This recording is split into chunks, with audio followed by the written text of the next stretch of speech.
ప్రియమైన వాళ్ళారా, దేవుని మహాకృపలో మనందరం కూడా క్షేమంగా ఆయన హస్తాల కింద దాచబడి మరి యొక్క పర్యాయం ఈ రీతిగా ఆయన యొక్క వాక్య భాగాల్ని ధ్యానం చేసుకునే ధన్యత ప్రభు మనకి ఇచ్చిన దాన్ని బట్టి ఆయనకే స్తుతులు స్తోత్రాలు చెల్లిస్తూ ఉన్నాను.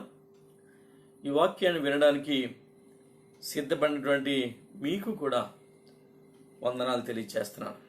సమయంలో మన ధ్యానాంశంగా ప్రకటన గ్రంథంలో 15వ అధ్యాయము మొదటి 4 వచనాలు చదువుకుందాం.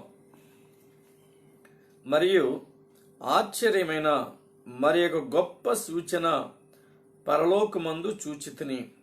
అదేమనగా 7 తెగుళ్ళు చేత పట్టుకుని ఉన్న 7 దూతలు, ఇవే కడవరి తెగుళ్ళు. వీటితో దేవుని కోపము సమాప్తమాయెను. మరియు అగ్నితో కలిసి ఉన్న స్ఫటికపు సముద్రం వంటిది ఒకటి నేను చూచితిని.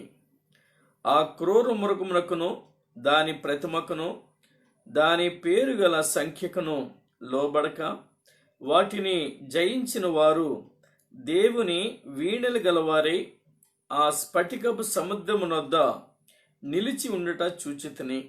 వారు, ప్రభువా, దేవా, సర్వాధికారి, నీ క్రియలు ఘనమైనవి, ఆశ్చర్యమైనవి. యుగములకు రాజా, నీ మార్గములు న్యాయములను సత్యములనై ఉన్నవి. ప్రభువా, నీవు మాత్రము పవిత్రుడవు. నీకు భయపడిన వాడెవడు? నీ నామమును మహిమపరచని వాడెవడు? నీ న్యాయ విధులు ప్రత్యక్షపరచబడినవి గనుక జన్ములందరూ వచ్చి నీ సన్నిధిని నమస్కారం చేసేదరని చెప్పుచు దేవుని దాసుడగు మోషే కీర్తనయు గొర్రెపిల్ల కీర్తనయు పాడుచున్నారు. కృపగల ప్రభువా, ప్రేమ నమ్మకం కలిగిన మా పరలోకపు తండ్రి, మరొకసారి నీ పరిశుద్ధ పాదములకు స్తుతులు స్తోత్రాలు చెల్లిస్తా ఉన్నాను. ఈ సాయంకాల వేళలలో మీ సన్నిధి మాకిచ్చి నీ వాక్యాన్ని మాకు అనుగ్రహించి దానిని మేము ధ్యానించినట్లుగా ఇందులో దాగి ఉన్న ఆత్మీయ సత్యాలు మేము గ్రహించినట్లుగా మమ్మను ప్రేరేపించి పురుకొల్పి మాకు అందిస్తున్న వర్తమానాన్ని బట్టి ప్రభువా నీకు వందనాలు. ఈ వాక్య భాగాలు మేము ధ్యానిస్తుండగా మాతో ఉండండి, మమ్మల్ని బలపరచండి, నీ వాక్కుతో మమ్మల్ని నింపండి ప్రభువా నీకు వందనాలు.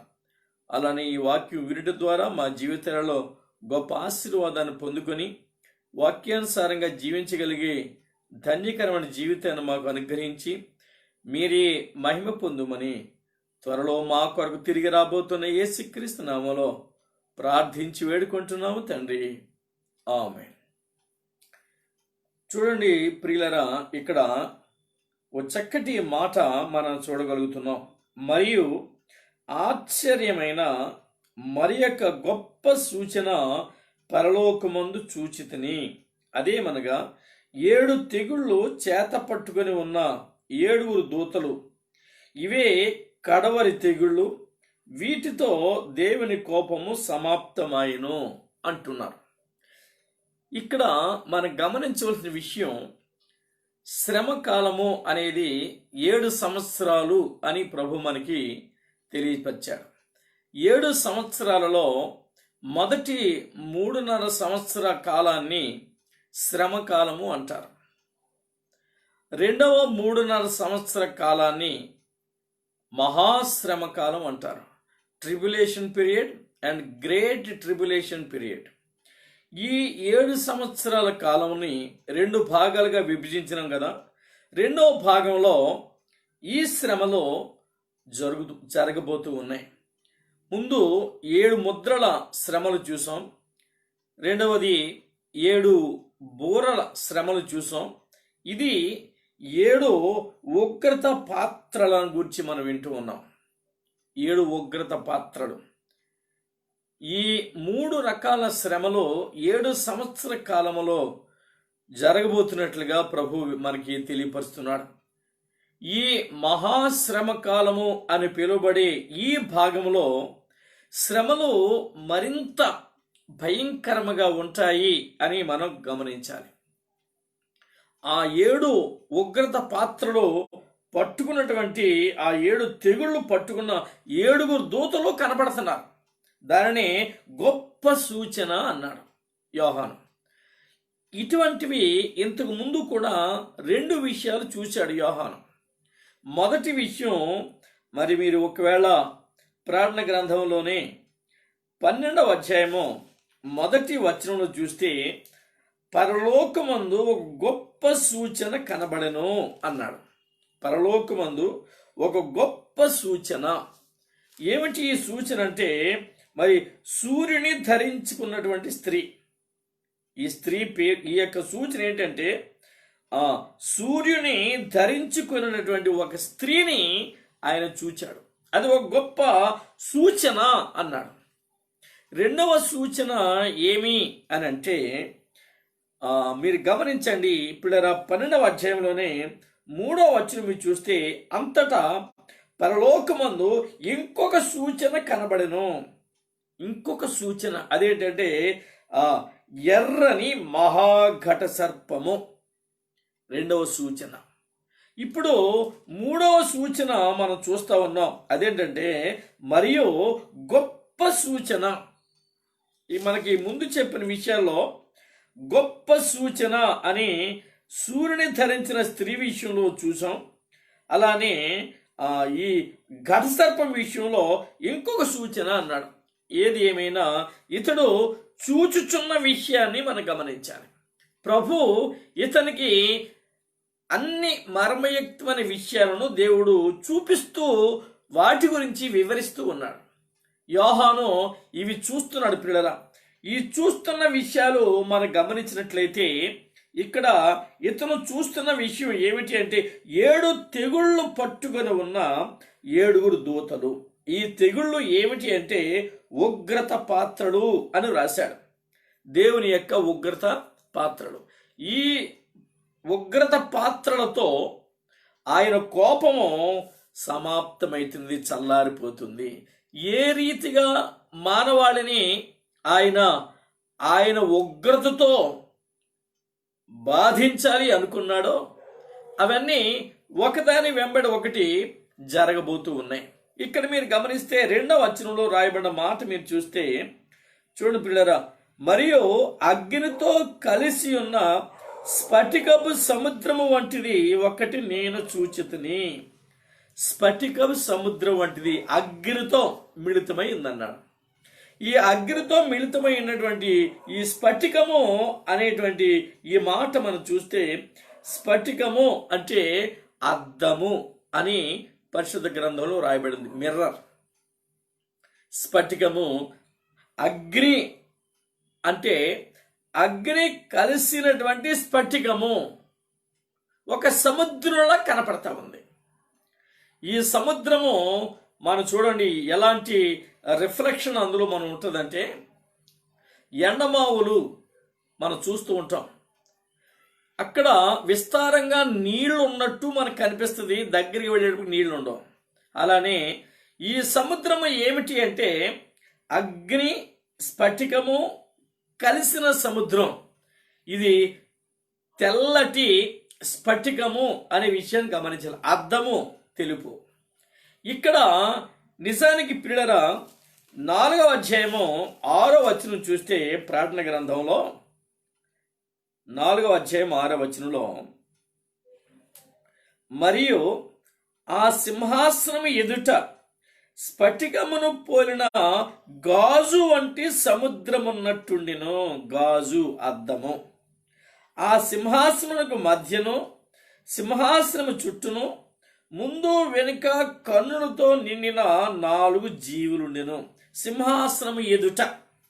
ఈ సింహాసనం మీద ఎవరు ఆసీనులై ఉన్నారు అంటే, మీరు గమనించండి 2వ వచనంలో, వెంటనే నేను ఆత్మవశుడనైతిని, అదిగో పరలోకమందు ఒక సింహాసనము వేయబడి ఉండెను. సింహాసనమునందు ఒకడు ఆసీనుడైండెను. ఆసీనుడైన వాడు దృష్టికి సూర్యకాంత పద్మరాగమును పోలినవాడు. మరకతము వలె ప్రకాశించు ఇంద్రధనస్సు సింహాసనమును ఆవరించి ఉండెను. ఆ సింహాసనం మీద కూర్చున్నవాడు మరి తండ్రి అయినటువంటి యెహోవా దేవుడు అనేటువంటి విషయాన్ని మనం గమనించాలి. ఆయన సింహాసనం మీద కూర్చుని ఉండగా ఈ యొక్క స్ఫటికమును పోలినటువంటి అగ్ని సముద్రం లేక అగ్నితో కూడినటువంటి స్ఫటిక సముద్రం అక్కడ కనబడుతూ ఉంది. ఎందుకు అనేటువంటి విషయాన్ని మనం జ్ఞాపకం చేసుకుంటే, ప్రియమైన వారలారా, మరి మన పరిశుద్ధ గ్రంథాన్ని వివరించే పండితులు ఒక చక్కటి అనుభవాన్ని ఇక్కడ వివరించారు. ఒక అంశాన్ని ఏంటంటే, సింహాసనం మీద ప్రభు ఆసీనుడై ఉండగా ఆయన ఎదురుగా స్ఫటికమును పోలిన గాజు వంటి సముద్రం ఉన్నట్టుంది. అది సముద్రం కాదు, గాజు వంటి సముద్రం ఉన్నట్టు ఉంది. దానిలో అగ్ని మిళితం చేయబడింది. అగ్ని తీర్పును జ్ఞాపకం చేస్తుంది. స్ఫటికమును పోలిన సముద్రము గాజు వలె ఉంది కనుక అది ఒక రైటింగ్ టేబుల్ అని మనం అర్థం చేసుకోవడానికి చెప్తున్నాను మీకు. ఒక రైటింగ్ టేబుల్ లాగా అనుకోండి. ఎందుకంటే దేవుని మనస్సులో ఏ ఆలోచన ఉందో, ఆయన చిత్తము ఏ రీతిగా ఆయన ఆంతర్యంలో కలిగి ఉన్నాడో ఆ చిత్తాన్ని ఆ సముద్రం మీద, ఆ గాజు మీద రిఫ్లెక్ట్ చేసే దేవుడట. ఆయన చిత్తాన్ని ఆ గాజు, ఆ స్ఫటికమును పోలినటువంటి ఆ మిర్రర్ మీద రిఫ్లెక్ట్ చేస్తాడట. ఆయన చిత్తం అక్కడ రాయబడుతూ ఉంటుంది, ఆయన చిత్తం అక్కడ కనబడుతూ ఉంటుంది. అందుకని గాజు అనే పదాన్ని వాడినట్టు మరి పండితులు చెబుతూ ఉంటారు. ఏది ఏమైనా పిల్లరా, దేవుడు తలపెట్టిన క్రియలు, కార్యములు అక్కడ వ్రాయబడతాయి. ఇక్కడ అందుకని ఆ అగ్నితో కలిసి ఉన్న స్ఫటికపు సముద్రము అన్నాడు. దాని మీద ప్రభు చేయబోయే కార్యాలు వ్రాయబడతాయి, కనపడతాయి. 7 ఉగ్రత పాత్రలలో దాగి ఉన్న 7 ఉగ్రతల వివరాలు దాని మీద వ్రాయబడతాయి. అందుకని ఆ సముద్రము కాదు, సముద్రం ఉన్నట్టు, సముద్రం వంటిది అన్నాడు. చూడండి, సముద్రం కాదు, మీరు గమనించండి. మరియు అగ్నితో కలిసి ఉన్న స్ఫటికపు సముద్రము వంటిది ఒకటి నేను చూచితిని. పరలోకంలో ఒక సూచన చూస్తున్నాడు యోహాను.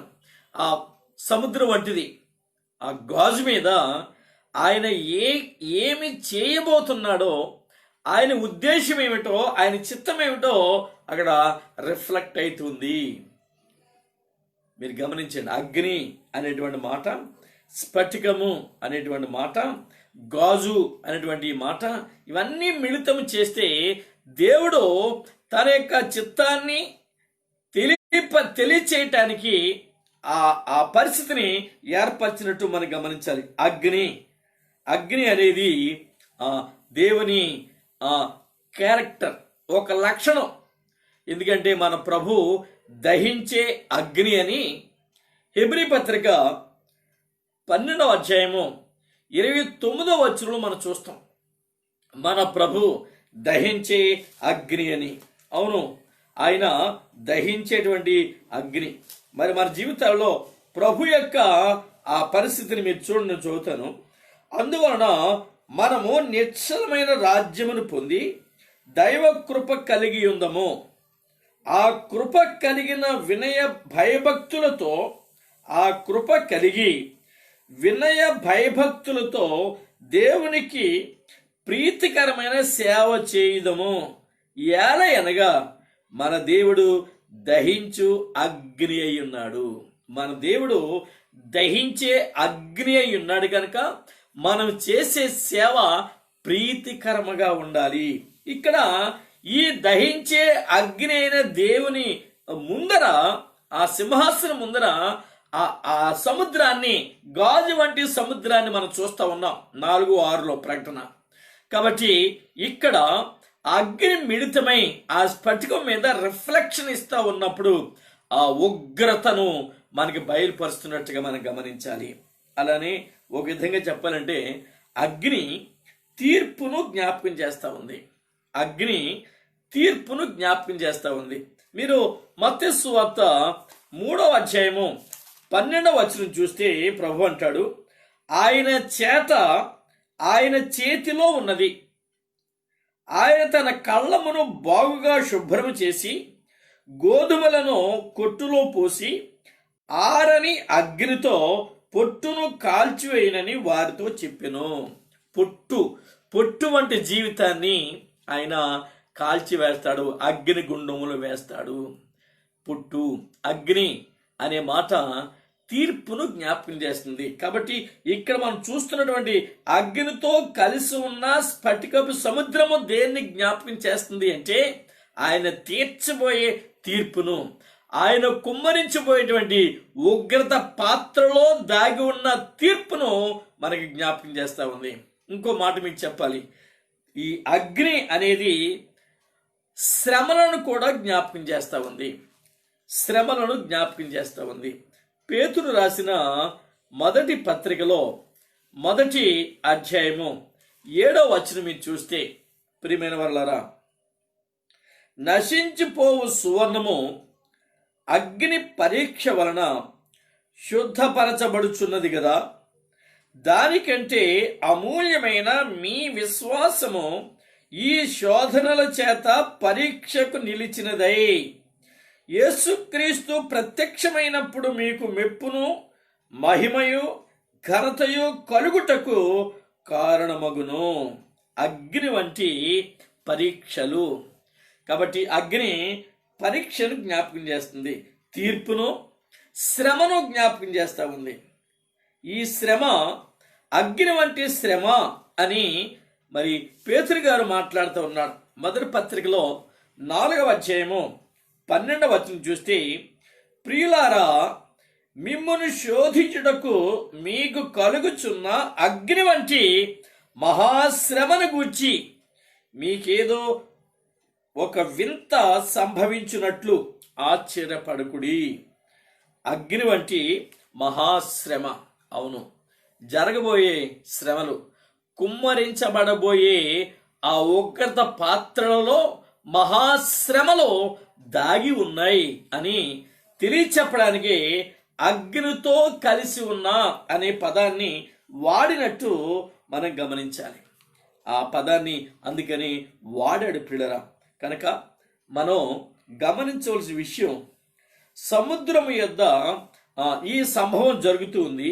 అయితే ఇక్కడ ఇంకొక మాట కూడా రాశాడు, ఆ క్రూర మృగమునకును దాని ప్రతిమకును దాని పేరు గల సంఖ్యకును లోబడక వాటిని జయించిన వారు దేవుని వీణలు గలవారై, జయించిన వారు, అపవాదిని జయించిన వారు, అపవాది మీద విజయము పొందిన వారికి వీణలు ఇవ్వబడ్డాయి. వీణ, సంగీత సునాదాలు దేవునికి వినిపించడానికి ఈ వాయిద్యములు వారికి ఇయ్యబడ్డాయి అనే విషయాన్ని మనం గమనించాలి. అవి పొందుకున్న వారే వీరు ఆ స్ఫటికపు సముద్రము వద్ద నిలిచి ఉండుట చూచితిని. ఆ స్ఫటికపు సముద్రము వద్ద వీళ్ళు నిలిచి ఉన్నారట. గమనించండి, వీరు జయించిన వారే, విజయాన్ని పొందిన వారే, జయ జీవితాన్ని కలిగి ఆ సముద్రము దగ్గర స్ఫటికమును అగ్నితో మిళితము చేయబడిన స్ఫటికము సముద్రం వంటిది, దాని ఎదుట వీరు నిలబడి ఉన్నారనే విషయం వ్రాయబడుతూ ఉంది. ఇక్కడ చూడండి, ప్రకటన గ్రంథంలో 6వ అధ్యాయము 9-10 వచనాలు మనం చూడగలిగితే ఇక్కడ దానికి సరిపడేటువంటి వాక్య భాగం మనకు ఒకటి వివరించబడతా ఉంది. ఏంటంటే చూడండి, ఆయన 5వ ముద్రను విప్పినప్పుడు దేవుని వాక్యము నిమిత్తమును తాము ఇచ్చిన సాక్ష్యము నిమిత్తమును వధింపబడిన వారి ఆత్మలను బలిపీఠము క్రింద చూచితిని. వారు, నాథా, సత్యస్వరూపి, పరిశుద్ధుడా, ఎందాక తీర్పు తీర్చకయు మా రక్తము నిమిత్తము భూనివాసులకు ప్రతిదండన చేయకయు ఉందువని బిగ్గరగా కేకలు వేసిరి. ప్రతిదండన అనే పదాన్ని వీళ్ళు వాడారు అంటే వీరు పాత నిబంధన భక్తులై ఉంటారు. నాథా సత్యస్వరూపి అనే పదాన్ని వీరు వాడారు అంటే మరి మనం పాత నిబంధన గ్రంథ విశ్వాసులై ఉంటారని మనం గమనించాలి. మన ధ్యానాంశంలో కూడా 3వ వచనాన్ని మీరు గమనిస్తే, వారు ఆ సముద్రము దగ్గర నిలిచి ఉన్నటువంటి వారు, ప్రభువా దేవా సర్వాధికారి, నీ క్రియలు ఘనమైనవి, ఆశ్చర్యమైనవి, యుగ యుగములకు రాజా, నీ మార్గములో న్యాయమును దేవునికి మహిమను కలిగించేవిగా ఉన్నవని వీరు జ్ఞాపకం చేస్తూ ఉన్నారు. ప్రియమైన వాళ్ళ విషయాన్ని గమనించండి. దేవుని మాటలు శ్రేష్టమైన మాటలు. ఇక్కడ వీరు అంటున్నారు, నా దేవా సత్యస్వరూపి అనేటువంటి మాటల్ని వీళ్ళు వాడి ప్రభుని ఒక చక్కటి మాట అడుగుతున్నారు. ఎందాక నీవు మౌనంగా ఉంటావు, ఎప్పుడు నువ్వు తీర్పు తీస్తావు ప్రభు అని వారు అంటూ ఉన్నారు. కాబట్టి వీరు ఈ మాటల వివరణ బట్టి మనం చూస్తే వీరు పాత నిబంధన భక్తులై ఉండొచ్చు. వీరికి శ్రమలు అనుభవం, శ్రమలు గుండా ప్రయాణం చేసుకుంటూ వచ్చారు. ఆ శ్రమలను వీరు సహించారు, అపవాదిని జయించారు. పిల్లరా, జయ జీవితం అంటే శ్రమలలో, అపవాది కలిగించే శ్రమలలో వీరి విజయాన్ని పొందారు. అంటే అపవాది ఒకవేళ వీరిని హతమార్చినా ప్రభు యొక్క మాట కొరకు, ప్రభు చెప్పినటువంటి ఆ మాటల్ని వీరు మరి విడువక ఆ మాటకి నిలబడగలిగారు. ఆ విగ్రహాన్ని వీరు సాగిలపడలేదు, ఆ ప్రతిమకు నమస్కారం చేయలేదు, అపవాది చేత ముద్ర వేయించుకోలేదు. వీళ్ళు స్థిరంగా నిలబడగలిగారు, అందుకని జయించారు కనుక వీరికి వాయిద్యములు, ప్రభుని ఘనపరచడానికి, ప్రభుకి స్తుతి మహిమలు పాడడానికి, ప్రభునామాన్ని హెచ్చించడానికి అనువైనటువంటి ఆ వాయిద్యములు, సంగీత వాయిద్యములు వీరికి ఇయ్యబడ్డాయి పిల్లరా. అందుకని వీరు మహాశ్రమల గుండా వచ్చిన వారు అనేటువంటి వాక్యం వ్రాయబడింది. ప్రకటన గ్రంథం 7వ అధ్యాయం 14వ వచనం చూస్తే, అందుకు నేను, అయ్యా నీకే తెలియననగా అతడు ఇలాగు నాతో చెప్పెను, వీరు మహాశ్రమ నుండి వచ్చిన వారు గొర్రెపిల్ల రక్తంలో తమ వస్త్రములను ఉతుకుకొని వాటిని తెలుపు చేసుకుని. మహాశ్రమలు గుండా వచ్చారు వీరు జయించారు, అపవాది మీద విజయాన్ని పొందుకున్నారు. అపవాదిని వీళ్ళు అపవాది పెట్టిన నియమ నిబంధనల్ని వీళ్ళు ఖాతరు చేయలా, ప్రభు కొరకు నిలబడ్డారు, దేవుని కొరకు సాక్షులుగా నిలబడ్డారు. వాడికి లోబడలేదు. వాడన్నాడు సాగిలపడమన్నాడు, ఆ విగ్రహానికి సాగిలపడమన్నాడు, కానీ వీళ్ళు సాగిలపడలేదు. చూడండి 13వ అధ్యాయం 15వ వచనం చూస్తే, మరియు ఆ మృగము యొక్క ప్రతిమ మాట్లాడినట్లును, ఆ మృగము యొక్క ప్రతిమకు నమస్కారం చేయని వారిని హతము చేయనట్లును, ఆ మృగము యొక్క బొమ్మ విగ్రహం మాట్లాడుతుంది. రెండవది, ఆ విగ్రహానికి ఎవరైతే నమస్కారం చెయ్యరో వారిని హతము చేయడానికి, అలానే ఆ మృగము యొక్క ప్రతిమకు ప్రాణము ఇవ్వడానికి దానికి అధికారం ఇవ్వబడింది. పిల్లలు గమనించండి. కాబట్టి వీరు దానికి లోబడలేదు, దాన్ని జయించారు, దాని కొరకు ఎదురొడ్డి నిలబడ్డారు. వీరిని హతమార్చినా, వీరిని అంతమొందించినా ప్రభు కొరకు నిలబడ్డారు కనుక జయించారు. వీరు ప్రభు కొరకు స్థిరత్వాన్ని కలిగి నిలబడగలిగారు కనుక వీరు జయించారు. జయ జీవితాన్ని కలిగిన వారు. వీరికి ఆ జయ జీవితాన్ని కలిగినందుకు, జయించినందుకు బహుమానాలుగా ప్రభుకి స్తుతిగానాలు పాడడానికి, ప్రభువును స్తుతించి హెచ్చించడానికి అనువుగా వీణ వాయిద్యాలు వీరికి ఇచ్చినట్టుగా మనం గమనిస్తా ఉన్నాం. కాబట్టి పిల్లరా, 20వ అధ్యాయం ప్రకటన గ్రంథం 4వ వచనం మీరు చూస్తే ఇక్కడ ఒక చక్కని మాట రాయబడింది. అంతటా సింహాసనములను చూచితిని, వాటి మీద ఆశీనులైన వారికి విమర్శ చేయుటకు అధికారము ఇయ్యబడెను. మరియు క్రూర మృగమునకైనను దాని ప్రతిమకైనను నమస్కారము చేయక, తమ నొసలు యందు గాని చేతులు యందు గాని దాని ముద్ర వేయించుకొనని వారిని యేసు విషయమై తాము ఇచ్చిన సాక్ష్యము నిమిత్తమును దేవుని వాక్యము నిమిత్తము శిరచ్ఛేదనము చేయబడిన వారి ఆత్మను చూచితిని. వీరే జయించిన వారు, శిరచ్ఛేదనం చేయబడ్డారు. పిల్లరా, ప్రభు కొరకు బలమైన యోధులుగా, విశ్వాస వీరులుగా, దేవుని కొరకు మరి జట్టి అయిన వాడు పోరాడినట్లు పోరాడగలిగే వారిగా నిలబడగలిగారు. అపవాది ఉచ్చులో వీరు పడలేదు, అపవాది మాటలకు వీరు లోబడలేదు. జయించినటువంటి జయశీలుగా వీరు నిలబడగలిగారు. అందుకని వారు మరి అంతమొందించబడ్డారు, హతమార్చబడ్డారు, హతసాక్షులయ్యారు. ఈ హతసాక్షులు మరి ప్రభు కొరకు స్థిరత్వాన్ని కలిగిన వారుగా ఉన్నారు. కాబట్టి పిల్లరా, బలిపీఠం క్రింద ఉన్నటువంటి వీరు మహాశ్రమ నుండి వచ్చిన వారు. శ్రమల విలువ తెలుసు, శ్రమలు ఎలా ఉంటావో తెలుసు, శ్రమలు వీళ్ళు అనుభవించారు. వీరు శ్రమల గుండా ప్రయాణం చేశారు, శ్రమల ద్వారా దైవ సన్నిధికి చేరగలుగుతున్నారు. అందుకని వీరు జయించిన వారు అన్నాడు. మనం చూసాం, జయించారు అంటే అపవాది పెట్టినటువంటి నిబంధనలకి లోబడలేదు, విగ్రహానికి ఆరాధన చేయలేదు, నమస్కరించలేదు, ఆ నెంబర్ వేయించుకోలేదు, ఆ చేతి మీద కానీ నసుడి మీద కానీ ఆ సంఖ్యను వీరు వేయించుకోలేదు. కనుక వీరు శ్రమను జయించారు, శ్రమను జయించారు. 2వ అధ్యాయం ప్రకటన గ్రంథం 10వ వచనాన్ని కానీ మీరు చూస్తే అక్కడ అంటాడు ప్రభు, మీకు శ్రమలు కలుగుతాయి.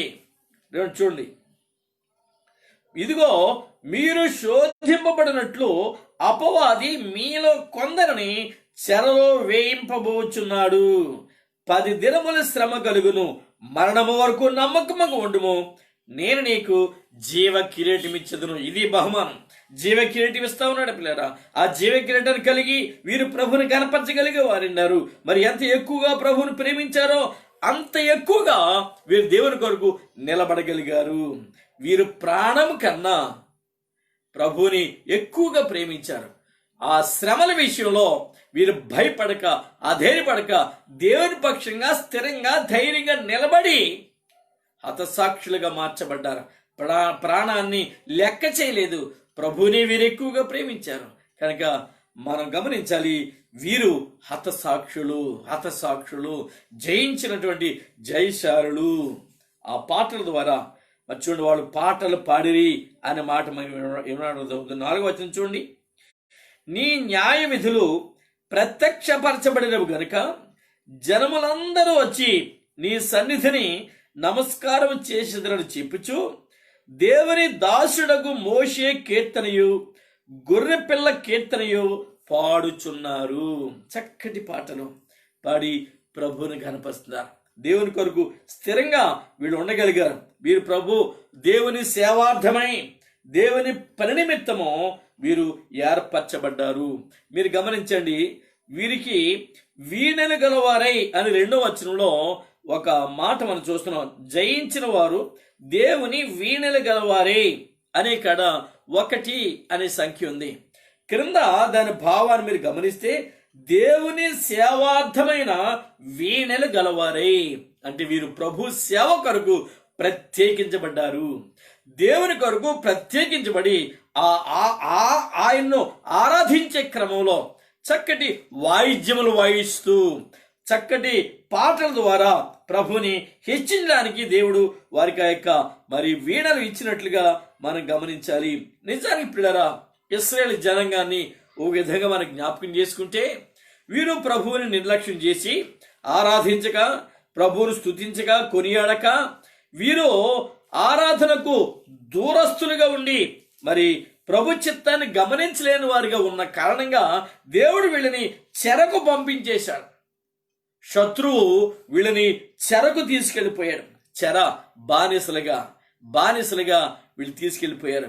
దేవుని స్తుతించవలసిన వారే ఉండగా, ప్రభుని ఆరాధించవలసిన వారు ఉండగా, దేవునికి స్తుతిగానాలు పాడు ద్వారా వారి హృదయాంతరంగాల్లో నుంచి కృతజ్ఞతాస్తుతులు, ఆరాధనలు మరి ప్రభుకి అర్పించవలసిన వారే ఉండగా వీరు దేవునికి విరోధులయ్యారు, స్తుతించలేకపోయి ఉన్నారు. అందువల్ల దేవుడు వీరిని చెరగా పంపించేశాడు. ఆ చెరగా పంపించాడంటే బబులోనుకు పంపించాడు. నెబుకద్నెజరు రాజు, బబులోను రాజు. దానియేలు కూడా ఆ చెరకు పంపబడిన వారిలో ఒకటిగా ఉన్నాడు. మీరు చూస్తే 1వ అధ్యాయంలో ఆ విషయం రాయబడుతూ ఉంది. ఏది ఏమైనా పిల్లరా, ఇక్కడ వీళ్ళు ప్రభుని స్తుతించలేని వారిగా ఉన్నారు. ప్రభువుని ఆరాధించలేని వారిగా ఉన్నారు. సరే, బబులోనుకు వీళ్ళు చెరగా పంపబడ్డారు, చెరగా వెళ్ళారు. అక్కడ ఆ బబులోనీయులు అంటే మన శత్రువులు, క్రైస్తవ జనాంగానికి శత్రువులు బబులోనీయులు, పాపాన్ని ప్రేమించేవారు, పాపానికి లోబడేవారు. వారు చూడండి, వీళ్ళ నుంచి ఏమి ఆశించారో, వీళ్ళ నుంచి ఏమి కోరుకున్నారో గమనించండి. కీర్తన గ్రంథంలో 137వ కీర్తన 1వ వచనం, బబులోను నదుల యొద్ద కూర్చుండి ఉన్నప్పుడు మనము సియోనును జ్ఞాపకము చేసుకొని ఏడ్చుచుంటిమి.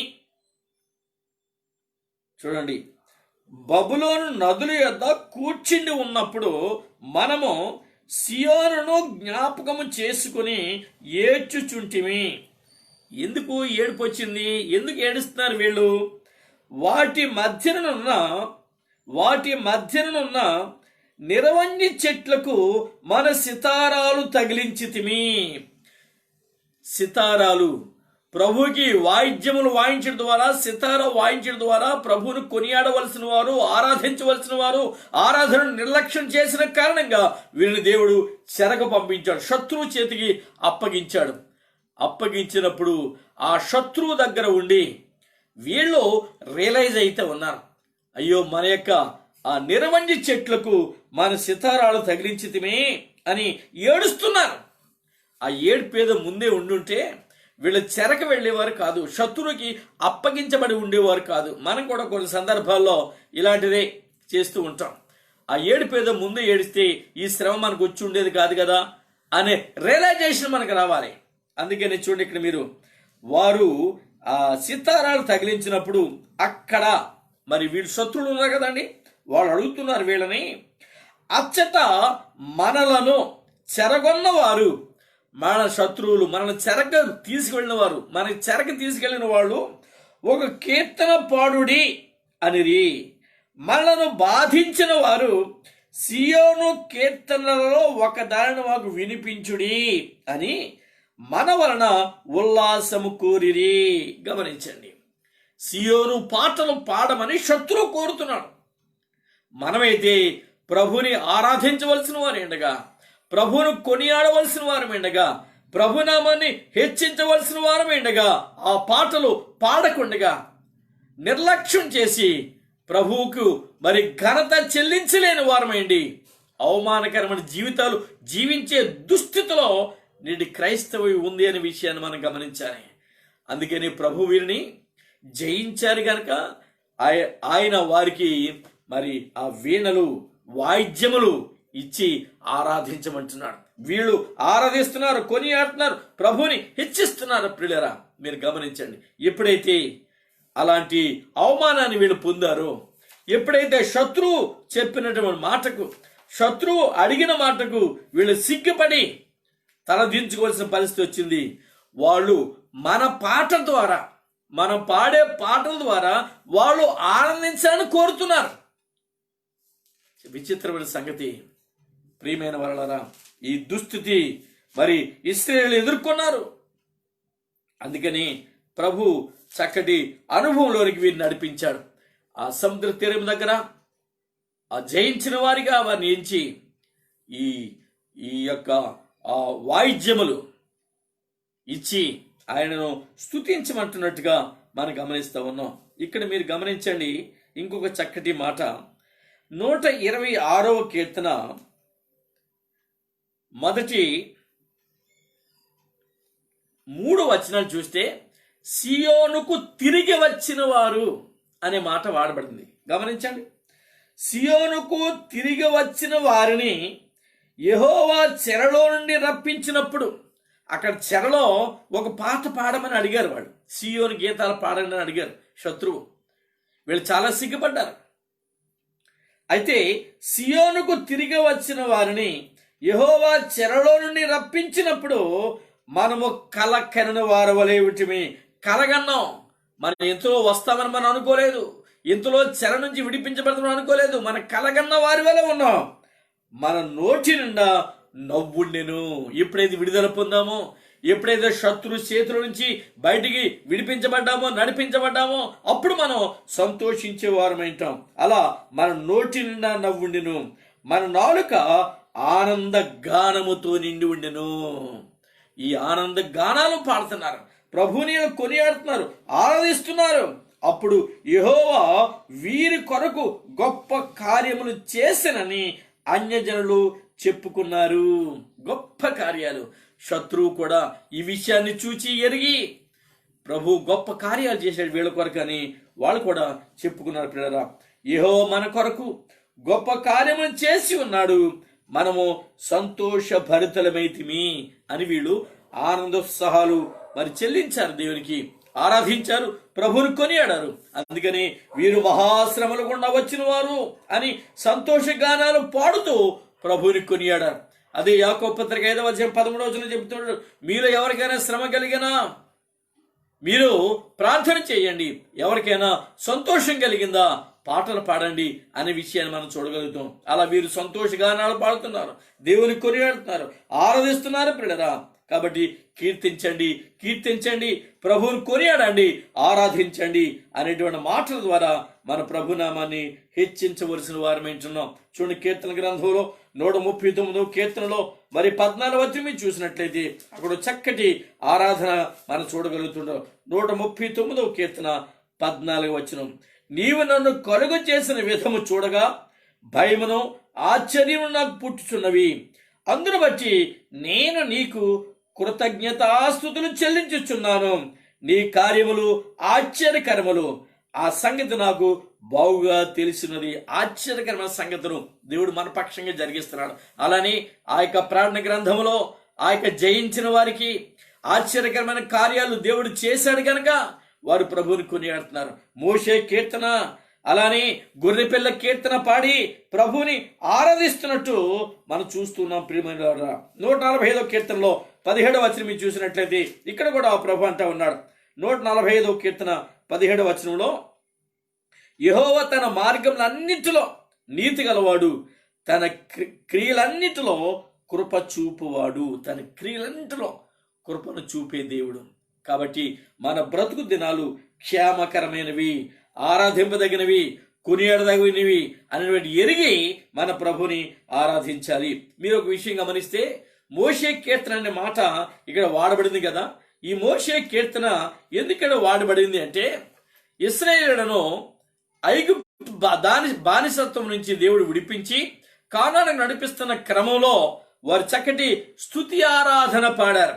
స్తుతి ఆరాధన గీతాన్ని వారు ఆలపించారు.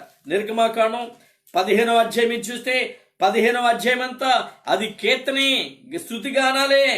అప్పుడు మోషేయు ఇశ్రాయేలును యెహోవాను గూర్చి ఈ కీర్తన పాడిరి, యెహోవాను గూర్చి గానము చేసేదము, ఆయన మిగుల అతిశయించి జయించెను అని చక్కగా పాడి పాడి ఆరాధించారు, కొనియాడారు. పిల్లరా, గొప్పగా ప్రభునామాన్ని హెచ్చించారు. ఈ స్తుతి గీతాలు, స్తుతిగానాలు పాడి ప్రభుని ఎంతగానో హెచ్చించినట్టుగా మనం చూస్తూ ఉన్నాం. చక్కటి కీర్తన, మోషే కీర్తన అటువంటి ఈ మాట మనం చూస్తున్నాం. అలా మన ప్రభువుని కూర్చున్నటువంటి పాటలు పాడి ఆయన నామాన్ని హెచ్చించి ఘనపరిచి ఆయన కొరకు స్థిరమైన ఆత్మీయ అనుభవాలు మనకి కలిగినటువంటి బిడ్డలంగా జీవించవలసిన వారు అంటున్నాం. ఇదే విషయాన్ని చక్కగా ప్రార్థన గ్రంథం 15వ మరి మొదటి 4 వచనాల్లో దేవుడు మనకు కనపరిచాడు. దేవుని ఉగ్రత దాగి ఉంది, ఉగ్రత పొంచి ఉంది. ఆ ఉగ్రత, ఆ 7 తెగుళ్లతో ఆయన ఉగ్రత సమాప్తమైతుంది అన్నాడు. కాబట్టి పిల్లరా, స్తుతిగానాల చేత, ఆరాధన చేత మన ప్రభువుని మనం హెచ్చించాలి, ఆయన కొనియాడాలి అనే మనస్సు కలిగి ఆయన్ను ఆరాధించవలసిన వారు వింటున్నాం. ఆ అగ్నితో మిళితమైన, అగ్నితో కలిసి ఉన్న స్ఫటికము వంటి సముద్రం వంటిది, స్ఫటికపు సముద్రం వంటిది అన్నాడు. అక్కడ దైవ చిత్తాన్ని చూడగలుగుతున్నాం, జయ జీవితాన్ని చూడగలుగుతున్నాం. జయించిన వారికి ఆ చక్కటి సంగీత వాయిద్యాలు ఇవ్వటం మనం గమనిస్తున్నాం. అక్కడ పెద్ద క్వైర్ చక్కటి పాటలు పాడి ప్రభుని కొనియాడి హెచ్చించే వారిగా మనకున్నారు. పిల్లరా, ఎంత చక్కటి ఆత్మీయ అనుభవాన్ని ఆయన బిడ్డలకు అనుగ్రహించాడు. అలా మనం కూడా ప్రభువుల స్థిరత్వాన్ని కలిగి మనం జీవించగలిగితే మనమును అట్టి ఆత్మీయ అనుభవాలు కలిగి మనం ముందుకు సాగి వెళ్ళగలిగే వారం వింటాం. అట్టి ధన్యత, అటు ఆత్మీయత దేవుడు మనందరికీ అనుగ్రహించి మహిమ పరచబడును గాక. ప్రార్థించుకుందాం. దగల మా తండ్రి, మా ప్రియ ప్రభువా, మరోసారి నీ పరిశుద్ధ పాదాలకు వందనాలు. మా గొప్ప దేవా, నీకే స్తుతులు స్తోత్రాలు. మమ్మల్ని ఎంతగానో ప్రేమించిన వాడానికి స్తుతులు స్తోత్రాలు చేస్తున్నాం. అవును ప్రభువా, నీవు లోకం మీదకి తీసుకురాబోయే, కుమ్మరించబోయే ఆ ఉగ్రత పాత్రల గురించి మాతో మాట్లాడారు. తద్వారా నైనా నీ బిడ్డలు పొందిన విజయాన్ని గురించి మాట్లాడారు. వారు పాడిన ఆత్మీయ గీతాల గురించి మాకు వివరించారు. అలా మేము కూడా సంతోషభరితులమై ఆనంద గీతాలు పాడుతూ నీవు చేసిన ఆశ్చర్య కార్యాలని జ్ఞాపకం చేసుకుంటూ మీ నామని హెచ్చించే ధన్యత మాకు దయచేయమని మేము ప్రార్థన చేస్తున్నాం. కడవ దినాల్లో ఉన్నాం, నువ్వు త్వరగా వచ్చే దినాల్లో ఉన్నావు. లోకం మీదకి నీవు తండ్రి కుమ్మరించబోయేటువంటి అగ్ని త్వరలో కుమ్మరించబడుతుందనే విషయాన్ని మేము విన్నాం. అయ్యా, మా హృదయాలలో గొప్ప మార్పును కలిగించే దేవుడు, మా జీవితాలు నీవిగా మలచండి. పాపము నుంచి విడిపించబడిన వారమై, అపవాది బంధకాల నుంచి మేము విడిపించబడిన వారమై, మీ చిత్తానుసారంగా నైనా మా బ్రతుకులు దిద్దుకోవడం మాకు నేర్పమని మేము ప్రార్థిస్తున్నాం. ఈ కడవ దినాల్లో నిన్ను ప్రేమించే బిడ్డలంగా, నీకు లోబడి బిడ్డలంగా అయ్యా మమ్మల్ని మేము సిద్ధం చేసుకొని నీ రాజ్యంలో ప్రవేశించే ధన్యతను మాకు దయచేయమని కూడా మేము ప్రార్థిస్తున్నాం. ఇంతవరకు మీరు మాకు వివరించిన వాక్య భాగాలను బట్టి మీకు వందనాలు. నీ వాక్యాన్ని లోబడి వారమైండి, విన్న వాక్యానుసారంగా నాయన మరి మేము జీవించినట్లు ఆ వాక్యం మా హృదయాల్లో నూరంతలుగా ఫలించే కృప చూపమని మేము ప్రార్థన చేస్తున్నాం. నైనా బిడ్డలను దర్శించండి, కృప చూపండి. ఎవరైతే వాక్యాన్ని విన్న బిడ్డలలో బలహీనులుగా ఉన్నారో నైనా వారి తండ్రి శరీర రుగ్మతల చేతను నైనా శోధన చేతను బాధించబడుతూ ఉన్నారో వారిని బట్టి ప్రార్థిస్తున్నాం, కృప చూపండి. అలానే ప్రపంచ వ్యాప్తంగా నైనా విజృంభిస్తున్నటువంటి ఈ కరోనా వ్యాధిని, ఈ వైరస్ని బట్టి ప్రార్థిస్తున్నాం, కృప చూపండి. నైనా మానవాళిని మీ తండ్రి నైనా మీ ప్రేమతో కరుణించిన దేవాని స్తోత్రాలు. ప్రేమ వేయడానికి వందనాలు. దేవుడు లోకముని ఎంతో ప్రేమించినన్నావు. ఆ ప్రేమను ఆధారం చేసుకుని నీ కుమారుని నేను లోకాన్ని పంపావు. పాపం నుంచి విడిపించే విమోచకుడిగా ప్రభా నీ కుమారుని లోకానికి ఇచ్చావు. మనుషులు ఆ కుమారుడు చూపిన ప్రేమను నిర్లక్ష్యం చేశారు. ఆ కుమారుడు కార్చిన రక్తాన్ని నిర్లక్ష్యం చేశారు. ఇప్పుడు వారి మీద ప్రభా యొక్క ఉగ్రత నైనా కుమ్మరించబడింది. ఉగ్రతను సహించలేని వారుగా నైనా దానిలో విడిపించబడలేని వారుగా మనుషులు కొట్టుమిట్టాడుతున్నారు. కృప చూపండి, తగిన సహాయం దయచేయండి. ప్రతి బిడ్డను మీరు దర్శించండి. మానవాళిని ప్రభా నీ కృపతో సంధించండి. అలా మా ప్రియులందరినీ కూడా మీరు జ్ఞాపకం చేసుకోండి.